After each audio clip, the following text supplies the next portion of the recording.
Hello friend, welcome back to my channel. তো friend, আশা করি আপনারা সবাই ভালো আছেন। আমি খুব ভালো আছি। তো আজকে আবারও চলে এসেছি ছাদে। তো অনেক দিন পরে রোদ উঠেছে। অবশেষে রোদের মুখ দেখতে পেতে আমি খুবই খুশি। গত কয়েকদিন ধরে টানা বৃষ্টি হওয়ার পরে একটু রোদের মুখ দেখতে পেয়ে চলে এসেছি আমি আর আমার ভাই ছাদে। অনেকগুলো উচ্ছে হয়ে আছে, উচ্ছেগুলো পেকেও গেছে। এত বৃষ্টিতে আসা তো হয় না বৃষ্টির জন্য, না তো কোনো গাছের কাজ করতে পারছি, না তো শীতের যে প্রস্তুতি একটু শুরু করেছিলাম সেটা আবারই বৃষ্টির জন্য থমকে গেছে। তো এই জন্য না তো কোনো গাছে রিপোর্টিং করতে পারছি, কিছুই হচ্ছে না। যাই হোক, অনেক দিন পরে বৃষ্টি থামার পরে যে শরতের আকাশের যে সৌন্দর্যটা, যে কত সুন্দর দেখতে, সেটা কিন্তু বৃষ্টি থামার পরে রোদ উঠতে কিন্তু দেখা কিন্তু যাচ্ছে।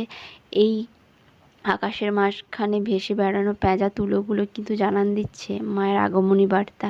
আর কিছুদিন পরেই দুর্গাপূজা। আশা করি আপনারা সবাই ভালো করে পুজো কাটাবেন।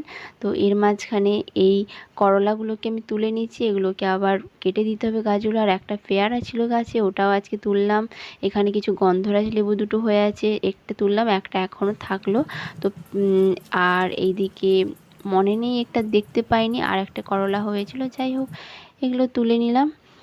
আশা করি আপনারা সবাই ভালো থাকবেন। আজকে তবে আসি, দেখা হচ্ছে পরের ভিডিওতে। সবাই সুস্থভাবে দুর্গাপূজা কাটান। বাই।